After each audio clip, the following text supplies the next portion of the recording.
Welcome to the One Hand at a Time podcast. I'm your host, Chris Welton. And today I have a guest I should have asked to come on the show a long time ago. He had a massive impact on my life right in the beginning of my mortgage career. So I'll tell that story once we get going here. But I have an icon in the mortgage industry joining us today. Welcome to the call, Dave Savage. Hey, it's good to be here. Thank you for inviting me. I'm looking forward to hearing more on that story. Yeah, of course, of course. I'll start. Let's just start out with it. Let's just kick it off that way. So I Good. started in the mortgage business 2005, 2006. And the first thing I did was go to an event in Palm Springs, California. And I get there. I don't know much about the business yet, hardly anything actually. And I'm trying to figure out what I need to invest in to learn.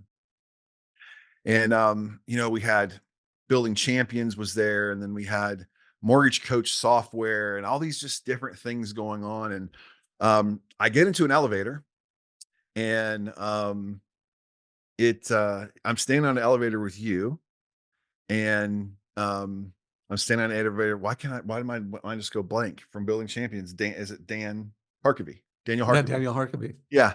So I get on this elevator and I asked you guys, I said, I only have so much money to spend. What should I invest in Mortgage Coach or hire a coach from Building Champions? That was literally the question I asked because I didn't really have any idea. Um, and I ended up grabbing the Mortgage Coach on, I think we were on like a disc back then, right? And Yeah, no, you're dating me a little bit, but yeah, that was pre-meltdown and still Discland. yeah, and implementing that piece. And then I ended up hiring Bill Hart the next week as my coach as well. So I jumped right in. But your technology helped me so much when I would go present to financial advisors, because that's the space I wanted to go after. I wasn't interested in the real estate space. I was more financial advisor space based. And so I went after them. And that software, when I would go in and present and talk to financial advisors, it was like I was speaking their language. It was Right. so far ahead of the curve and helped me close 20 million in business my first 8 months in the industry. Right. So, and it was all based off that technology. So thank you for that. But what an evolution it's been since then. Yeah, no, it's come a long way. I love that story. I mean, Sales Mastery was such a great place for professionals, myself included. And then I actually launched Mortgage Coach as a speaker at Sales Mastery, and I think it was 96 or 97. So super cool to hear that you did that. And then that's great to hear that Bill Hart was your first coach. That's incredible. Yeah, he was, and still a friend today. I still talk to Bill frequently. So, but what an incredible event. But, back then it was a software that was basically going to help people. I like the rate watch piece of it was what I love to use, but then also just way ahead of its time with the ability to understand the importance of down payment and maybe going interest only and just some different options that everybody wasn't really thinking about at the time. Um, and what it's evolved to now is like a necessary tool to be competitive in the market. I mean, how do you feel that is impacting what we're going through today with just so much craziness in the real estate market? I mean, what an advantage is to have a Mortgage Coach tool. Yeah. Well, I mean, this is a whole new frontier. We're doing this interview, and it's just, several weeks ago, the NAR settlement was Mhm. announced, and that's going to dramatically change the game for real estate agents. But I mean, there's been an advice revolution going on in mortgage for years. You came in pretty early into the advice revolution. And I think when I launched Mortgage Coach, that was the beginning of it. It used to be a really small number of mortgage professionals that were going beyond the transaction and giving advice on, hey, look how owning and renting, look at how owning pans out over 5 years, 10 years, and 15 years. And now it's a big movement. I mean, Mortgage Coach has become a big deal. I'm really proud of the fact that I think we have changed the mortgage industry in, I think, some really positive ways. We still have a lot of work to do, because I think people don't get loans because they want loans. They get loans because they want homes.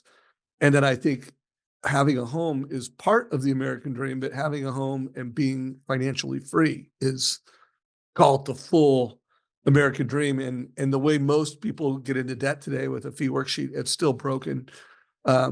I personally think this NAR settlement is super. It's like gaining momentum in the advice Mhm. revolution because now realtors are going to go from primarily, and I'm going to oversimplify to make a point, but let's realtors are like, if I refer the business to you, yes, I want you to have a competitive rate, but I want you to close the loan on time and with the least amount of drama possible. And that is the North Yeah. Star for who realtors pick is loan officers. Again, pre-NAR settlement. I think that's still super important. But let's face it, for all the buyer's agents who are referring mortgage professionals, they're going to, before they get to sell a home, they're going to need to, show some value, convince the consumer that I'm your person. They're going to have to negotiate their comp, like, hey, I'm your person and I Yeah. deserve to be paid X. And you need to sign an agreement before I show you a home. So that I think aligns the real estate professional with this advice revolution, and that your advice for consumers should be incredibly valuable. And just getting people a loan is a commodity, it's table stakes. And so I mean personally you know, I'm excited about the shift. I think it will be good for consumers.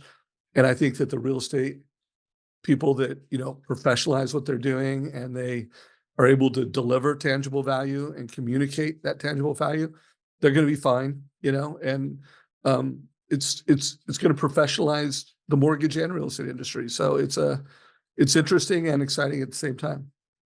I'm excited about it for people that are in the middle of it. I was on a great call yesterday, and JJ Mazza was on there with me, and so was Kevin Polakovich and Renee Rodriguez, and we were talking about this. And every time there was a major comp plan change in the mortgage industry while I've been involved, I got better at my job. It forced me to get better at my job, right? It Yeah. forced me to take my hit to another level. And I think that's a great opportunity for originators to partner with the realtors and teach them how to be better salespeople, how to present better, because that's what it's going to come down to, right? Is educating the client. Absolutely. Hey, my whole thesis of what I found in Mortgage Coach, it was to bring obvious value to a consumer beyond the transaction. Doing a loan is a commodity. I didn't want to compete on price because I just never believed that, that is the best way to give value to people. I've always believed that, decision making, helping people make confident decisions, helping people make the right decisions to have a home and achieve financial freedom at some point, like that's better. And so yeah, I think the changes happening in mortgage and real estate will professionalize the industry and put a lot of pressure to be create obvious value beyond the transaction. Yeah, the mortgage coach, to go back in time a little bit for me, that's how I learned the business, right? I didn't know any different. Than I wasn't out just selling rate. I was selling value to my clients, and I would go to my PC. We'd screen share and go to my PC, right? And people were blown away with that because no one else was doing that in 2005 or 6.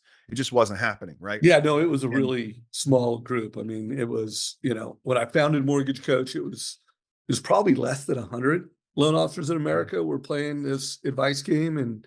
And when you got in, maybe there was a thousand, yeah. I don't even know if there was 1,000. And then, today there's, 20,000. Now it's still not the majority. I mean, my mission is to reform how people get into debt in America. And you need to work with a mortgage coach to make a better decision. And so hopefully we'll completely change how people get into debt in America, and it will be very positive for consumers. Well, I mean, I think you're definitely on I mean, you've definitely done that, I believe, already. I don't think you're giving yourself enough credit for that because you definitely have. Without mortgage coach, it's the wild, wild west, in my opinion, as far as understanding what that looks like. How do you feel you've gone that transition's been so far? I mean, how close are you to getting to that point to where you feel you're really being impactful doing that? I mean, the analogy I have in my head is that I have spent my career getting to the base of Mount Everest. It's been a Hmm. long road, and we're at the base of Mount Everest. But I mean, I think we're at the base of Mount Everest. Like there's still, a lot of altitude that we need to get. It's still not, I mean, at best, I think we have like 34% of the top 1% using it because they're hungry to deliver an elite experience, but the majority of loan officers aren't using Mortgage Coach. And the majority of families that trust a loan officer. The loan officer runs their credit report. They're getting a fee worksheet. They're getting a transaction. They're not getting, hey, here's some Mhm. options. Here's how they will perform over time based on your assumptions in your market. And here's some strategies like, hey, if you prepaid your mortgage $100, you could, become debt free 10 years earlier. Or if you invested that money with your financial planner, like, yeah, we got a long way to go, but I do believe that we could get there fast. One of the things I'm excited about here at Trust Engine is, we're leveraging data to be more predictive for the consumer. We're leveraging AI and automation to make it easier for the loan officer to be that advisor. So I'm hoping, by 2027, we'll be summiting Mount Everest, and definitely this decade. Yeah, I probably the thing I'm most impressed about you, Dave, is since I've been involved in the mortgage industry almost 30 years, right? I mean, or well, almost 20, I'm almost 20 years, I'm sorry. And I'm looking at it going, there's a lot of big names along the way, but they're not mentioned anymore. And I feel like you've been one of those names that stood the test of time, right? Like you continue to evolve and do something different. Like you started out with the software and then you've really expanded to what it looks like. And because it was a necessary requirement to grow and keep moving. What's your, I mean, what has kept you on track with it? I'm sure at some point when the mortgage coach deal went all down, you probably could have walked away, right? I mean, like if Yeah, that's what yeah, no. I mean, it's a combination of purpose and profits. So uh while the meltdown was very humbling in 2027, 2028, Mhm, business went backwards. I had a couple year period where, one, I had opportunities to sell mortgage coach before the meltdown and I didn't. mhm, And there was some regret, like, oh my gosh, I should have pulled the trigger on that one. But I formulated a purpose, that was beyond profits. And so up until, and by the way, it happened watching, it was over the course of a weekend. I watched Simon Sinek TED Talk. I don't know if it was 2010, 2011, whenever it was the year that TED Talk came out, mhm. around the, starts with why. Yeah. But I had, watched that once, and then I'd watched it, 3 or 4 times over the course of a weekend. And I was like, and I had completely reshaped my why. And my why went from, I'm a sales guy driving conversion, and, mortgage coach, the name of the company was Wow Tools. So I went from, my top metrics were my P&L, my, how many new customers we added this month, to my number one metric was going to be how many families got a total cost analysis. And my purpose was to change how people get into debt in America. So I went from, you know, SaaS. I'm still a SaaS for-profit Yeah. entrepreneur. Now I have both a for-profit venture trust engine and a nonprofit, First Home IQ. But I went from having a purpose beyond profits, and the metric that we aligned around was 2 million families a year. That was like the BHAG. And at the time we Mhm, came up with 2 million families a year would get a mortgage coach, we couldn't even measure it, because it wasn't a link. It was something that you mhm. had a disc, you printed it out. But Yeah, that metric, one, got us into the SaaS game sooner because we yeah. had to have a link in order to Had to measure it. track it. Yeah. So that accelerated our technology roadmap to be able to measure that. And then it's also like, hey, I've made some profits. And to your point, like I've hit some numbers that would achieve financial freedom for our family. But the purpose of changing how people get into debt Mhm. is not done. So I'm not done, and so it's that combination of having a deep rooted why and very clear measurable goals to hit purpose and profits. And that is, I think a lot of entrepreneurs, have profit metrics. And when Mhm. their balance sheet hits a number, they're like, check. Or, I'm just, who knows when I get on the other side of the purpose and profits metrics where I'll be. But I still got a lot of work to do. Well, based off what I've seen you do so far since I've known who you are, that purpose and profits will just keep changing. That bar I have a feeling you're right. I'm not, I don't have a it'll goal keep of retiring. Like that's not it'll keep on my moving. bucket list. No, we would be we'd be very upset if you left the industry just because of what positivity you bring to it. I I talk about one of the things I was taught by one of my coaches is internal and external profit. And external is what I make when I go speak or I sell my book or whatever, right? That's my external profit.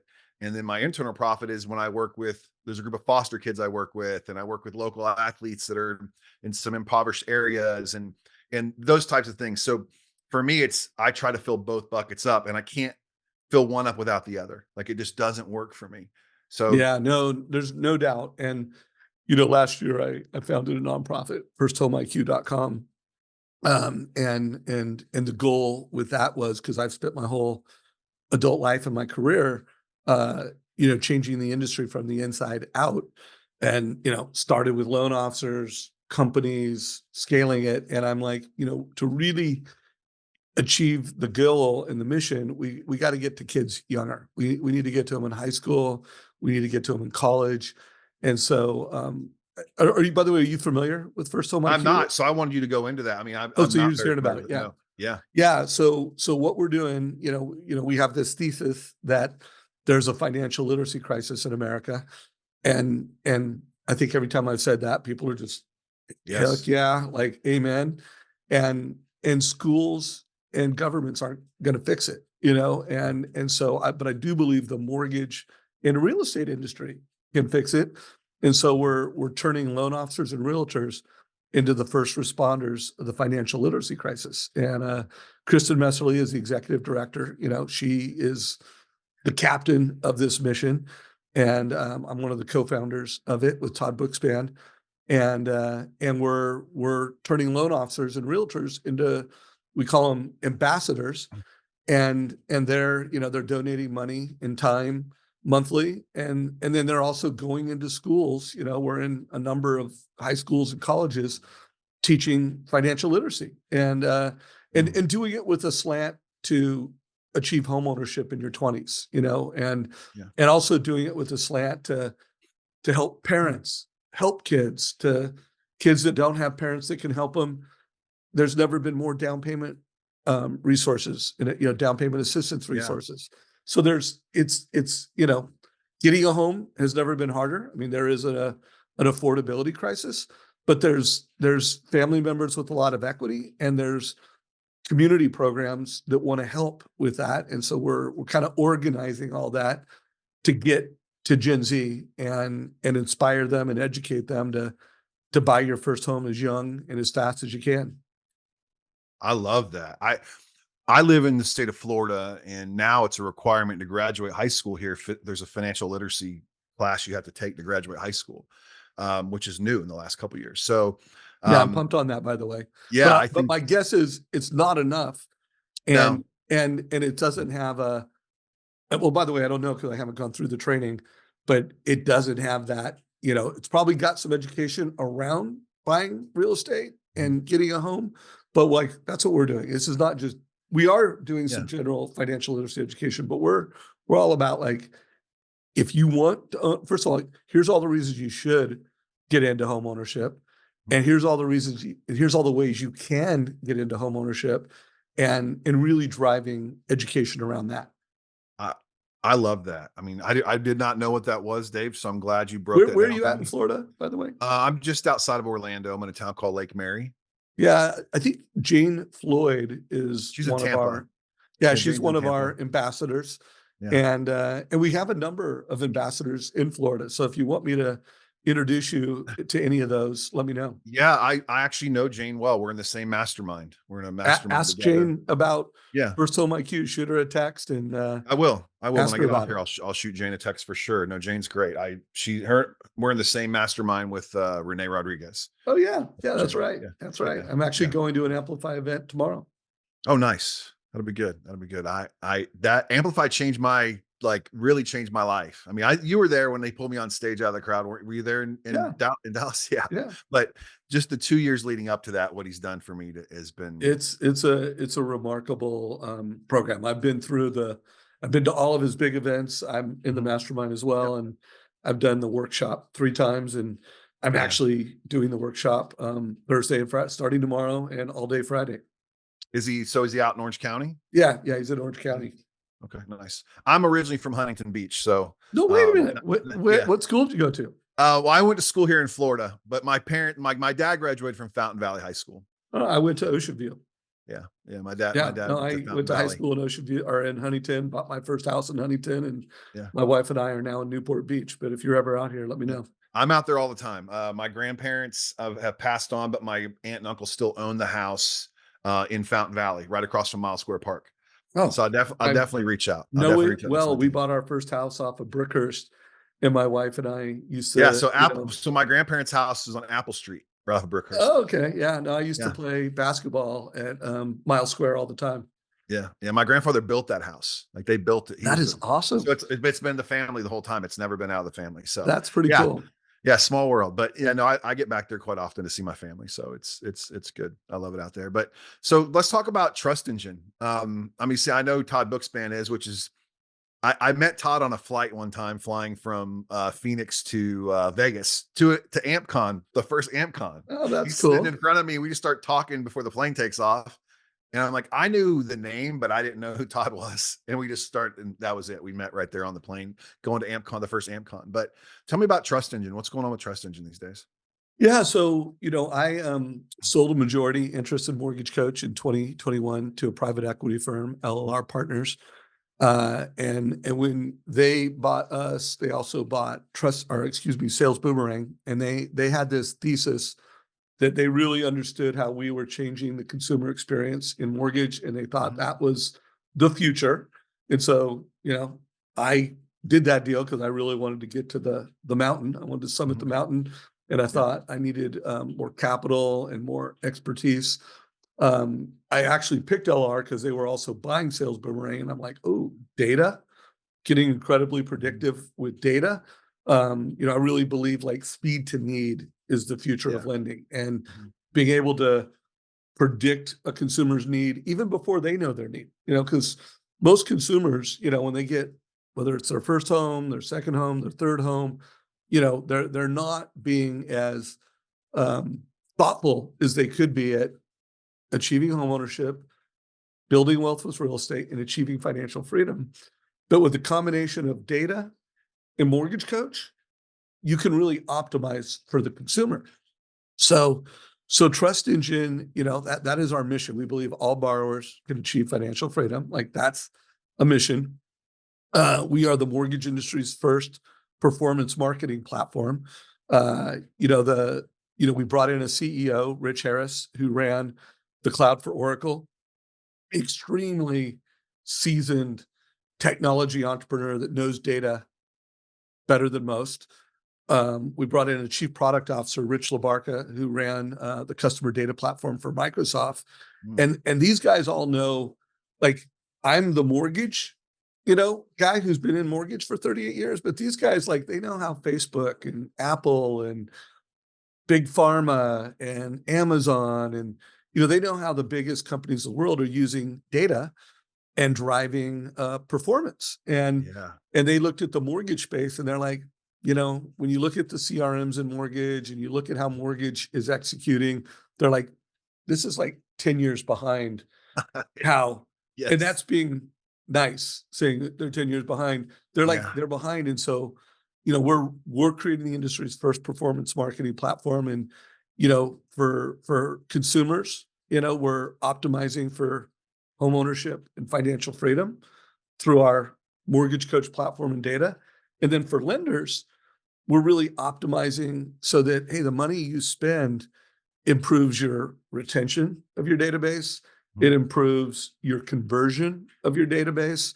So it's probably one of the reasons why I'm having so much fun is that we're really delivering measurable profitability and production for lenders, and we're doing it in a way that will create what I call financial freedom lending, where, like, when you get into debt in a way that someday you're going to achieve financial freedom. And by the Yeah. way, no one in America does financial freedom lending. Like that's not it's pretty much buying money to, achieve lifestyle goals, or buying money to, you have a desire that I want to live in this school district. I want to, you know, have this big of a house with a pool, which is all great. But when you do it, make a decision in a way that will help you achieve financial freedom someday. So that's what we're doing. We're having fun. I think that's incredibly smart. I mean, I was in the automotive industry for a long time and worked at Honda and Toyota um and the way they run their databases and their CRMs, and they're all integrated with their LOSs, and it's all super fluid. And the mortgage space is super clunky. Like there's Yeah. no good there's just like just some subpar stuff, and it has been forever. So I think you're being very gracious Cool. saying it's only 10 years behind. Yeah. Well, and I love the story you said about automotive business. So, when Rich Harris became our CEO, I interviewed him for our YouTube channel. And, anybody watching this, just Google Rich Harris and Trust Engine. I'm sure it'll show up, or go to our YouTube channel. But he told a story in that when they were helping Toyota launch a pickup truck, and it was a story around how they used data to help Mhm. Toyota launch a pickup truck. And they had figured out, by the way, take a guess at what the data criteria was that would be called the best consumer to sell a pickup truck. If you're launching a pickup truck, you want to look for consumers who do blank. Anything come to mind? I mean, the first thing come to mind for me would, if it's a pickup truck, would be construction or some Okay, work like good, that. good idea. No, they figured Yeah. it out. People that buy beef jerky. That beef That's jerky. really going my that's Yeah, right. really going, yeah, By the that's way, dialing it in. they Wow. figured it out with data, because they had all this data, and they figured out like beef jerky was the thing. What? And by the way, no one in What? mortgage is doing that. Like they're like What? trigger That's alerts. like And so we're finding the beef jerky of move up buyers, the beef jerky of move down buyers, the beef jerky of first time home buyers. Like that is how we're using data to be predictive. It's a lot of fun. man, that is amazing. Beef jerky, like, and I think about, so you start saying, I'm thinking about, okay, the guys in the mortgage space, all these people are buying trigger leads. Like, what a waste of time. Like what? Like, there's Well, so time much out, more. time out. So one, in Trust Engine, we bought Sales Boomerang, and Sales Boomerang is the biggest, trigger alert platform in mortgage times five. Like, Okay. and by the way, they perform, like from Mhm. a marketing perspective. I mean, first of all, most loan officers don't call on them, but if the Yeah. loan officers do call on the listing alerts, the trigger alerts, and 4 years ago, that was like novel, and it was new, and it was unique. But today, first of all, it's noise. They perform not as well. I mean, there is legislation that we support that will, really only people that will be able to use trigger alerts is, servicers. If you are servicing a loan and someone triggers, like they'll probably not be, banned.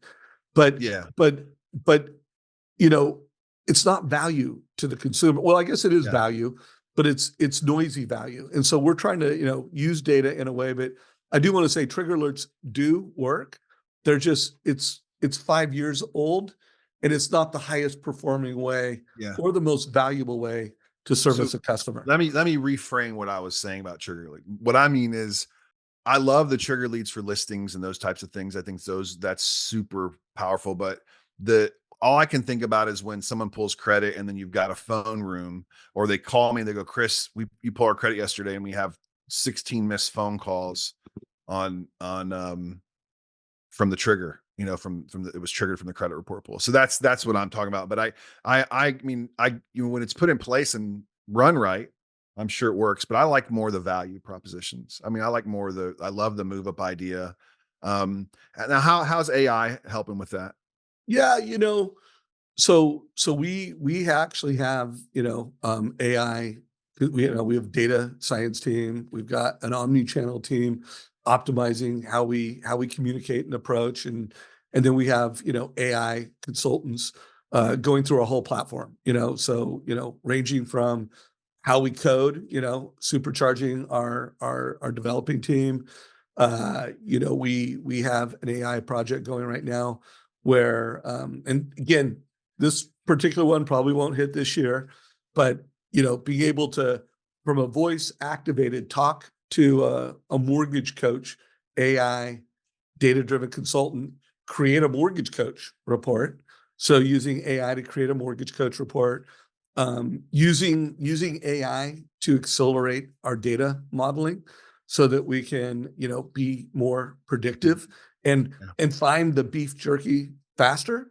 Yeah. And beef jerky is just one thing, beef jerky is going to be great for one type of loan, but we want to predict reverse mortgages, we want to predict debt consolidation loans, and so there's always going to be a lot of you know data criteria that help us, in a combination of data criteria that help us predict that. And so we're at the end of the day, we're using it to be smarter faster, I think would be the best way to describe that.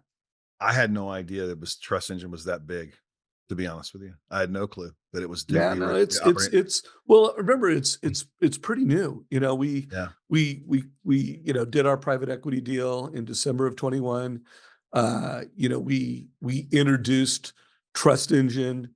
Uh, God, was it 23? The name Trust Engine. Valentine's Day of 2023, we came up with the name and the strategy. And then last year, we started getting clients to sign up for this performance marketing platform that we call the borrower intelligence platform. So I mean, this is the hottest new tech in mortgage, and I firmly believe we're already seeing data results where we're outperforming trigger alerts by 150%. We're improving Sure. conversion rates, by 50 and 60%. So I think the lenders that are progressive and that are embracing this new tech are, they think it's the biggest thing to hit sales and marketing technology in the mortgage. And I think, by the end of the year, early next year, I think it will be common knowledge and we'll be the hottest, technology company in mortgage. At least that's what I'm working hard to make happen. So are you signing people up all over the country, or do they buy areas, or like what does that look like? Yeah, I mean, in order to be this next level lender, we need a certain minimum database. Like, it's not something we can do for individual loan officers. We need a 150,000 database. I mean, we can make some exceptions for a little less than that. We need to work with companies that have a marketing team. I mean, they don't have to do a lot of work, but they need to be able to partner with us. So it's not something that we can do for individual loan officers. It's not something we can. I mean, people have to be serious about Yeah. having a tech stack that creates a competitive advantage. So yeah, it's something that we're selling at the enterprise level to companies that we and right now we're really targeting them. Like, we're starting to do some social media marketing, and we're going to announce the Trust Engine app in 2 weeks. So I don't know when this podcast is going to air. Couple Uh, weeks, yeah, couple weeks. Yeah. okay, so we'll have a new app that we've announced called the Trust Engine app that is coming to market, and it's pretty cool. It's pretty innovative. Like, the mortgage industry has never seen an app like this, and all that it's. By the way, do you want to know? I don't want to go Yeah. off Yeah, plan. sure. Yeah, no, go for it. I love this stuff. So, we've got lots of data, millions of records, over 10 million records that we're analyzing of data, and about 1 to 1.25% of that data, based off our data algorithms, are opportunities. Like, there's good reasons for the loan officer to call these people. They are, the top 1% in your database to call. And so our app, so all it does is interface with that, and it's going to show a loan officer on any given day who are the 1% hottest data driven prospects in their database. It's going to show them that, and then it's going to sort them in terms of who's most likely to transact. And when the loan officer clicks on that, they go through and they can see all the data on that customer. Like, this is why we're alerting you, data points. This is all the data we have on that I'm person. just I'm sorry. And I'm just like I am I'm so glad we got on this call today, because wow. Well, Wow. listen to this. All it does is have all that data. At the top of the screen, it's got to call them, click a button, and the phone will call them, click a button to text them, click a button to email. So multi-channel loan officer engagement. And then, a lot of the biggest reasons why we think loan officers don't make the call is they don't know what to say. Yeah, of And course. so, as you probably know, I've interviewed, Mhm. many of America's best loan Yeah. officers, and we have a proprietary library of what to say. Phil Jones, the author of Exactly What to Say, is a good friend, and oh, boom, It's my handbook. It is literally my handbook. Like boom, literally, boom. I've always got it within a grab. So I spend time in it almost every day. yeah, So yeah. so Phil has helped us create a framework, by Phil Jones, Exactly What to Say, and that's built into the app. So when you look at the contact, it's giving you sales strategy, and then it's got exactly what to say scripts, what to say in a text, what to say in an email. And anyways, I'd love Oh, to demo it. Maybe after we do this, I'll yeah. share my screen and give you a sneak peek of it. Yeah. Oh my goodness. That is It's pretty rad, right? oh yeah. And it I need to integrates call with Phil because Mortgage I'm not Coach. sure what to say about how cool it is. I don't know what to say about how cool it Yeah, no, is. it's pretty slick, man. I'm pretty fired up about it, as you Wow. can see.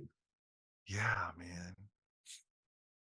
Well, you better start getting ready to move that bar, that purpose and profit bar, brother, because it's gonna be you're gonna Oh need it yeah, before you no, know it. I like to win. Yeah, we're Yeah. we're we're gaining momentum, but at the end of the day, it's how do we get all the loan offers that really care about the financial well-being of consumers to play this financial freedom lending game and go beyond, hey, here's your rate, here's your payment, here's your cash to close, and really give people the transparency of, hey, here's options. That's transparency. Hey, here's options over time. And then here's strategies to become debt free faster. Like if we could just get like, we don't need every loan officer in America doing it, although that would be nice. But my goal is over 50% by 2025. Can we get 50% of loan officers by the end of 2025 to join this mission? And that's what I'm working for. So, but they have to be involved with a company that's got a database of 100 plus thousand. Is that Yeah. what you're saying though? So what, what about the guys that aren't that work for a company that's got 20,000? Yeah. Well, I mean, first of all, I think anybody who's ever known me known that I love loan officers. I mean, I grew up as a broker in the business. My mentor was a broker. We're one of the very few technology companies in America that has a broker edition of Mortgage Coach. Mhm. So I want to leave no borrower behind, and I want to leave no loan officer behind. So so there's no doubt I'm going to be, advocating and figuring out a way to put some of this intelligence into something to, help, smaller lenders, help brokers. But I mean, first of all, we've got to, I mean, we're inventing a whole new category in the mortgage space. Data is not easy. So it's just, we're innovating from the top down with the borrower intelligence platform. And my hope is, just to set expectations with anybody, 2026, 2027, maybe we can, unleash this to smaller lenders and brokers. But for now, Yeah. Mortgage Coach is available to every Mhm. lender in America. We have thousands of individual loan officers that, pay for Mortgage Coach. And I will be advocating hard for every loan officer and every lender in America to have access to this. Yeah. But right now, to do AI, data-driven assistant, Yeah. we do need to work with, I don't know what the number is, but, the larger lenders that have a data. And by the way, I know loan officers that have over 100,000 records. So it's not like Yeah. it's a crazy amount of data. Yeah. A branch, there are a lot of branches that when they put together all the loans they've closed, all the prospects over 5 and 10 years, Mhm. they can, more people can have that kind of data than you'd think. Yeah, that's true. When you look at over 10 years, I mean, really good. Yeah, for sure. Um, man, I know you're in it for the loan officer. I know that. I mean, you wouldn't still be doing this if you weren't really to Well, help them I and the buyers. I yeah, mean, I you're was like, gonna say the buyer. I mean, at the end yeah, of the yeah. day, if I create great tech for the consumer, for the Yeah. homeowner, I am going to, be serving the mortgage professional. Yeah, agreed, agreed, and I think you're in it for everybody. I mean, you're not one-sided when it comes to that stuff. Again, that's why you're still relevant in this space after all this time, and there's been so many people come and go because you just keep evolving with what's better for the people, not just the I consumer, try. but for the loan I officer, it's try. everybody. No, you do, you do. I mean, you're always super nice and friendly when I run into you at events and stuff. So, you are who you say you are, which is always nice to have that, I because I I try. I try. sometimes we don't do that. So, well, you definitely get that done. But Dave, I want to say thank you so much for having you on here today. It was truly my pleasure to connect with you, and I can't wait to see you at some events this summer. Thank you for tuning into the One Hand at a Time podcast. Please make sure you like and share the episode, and we'll see you next time here at the One Hand at a Time podcast. Make it a great day.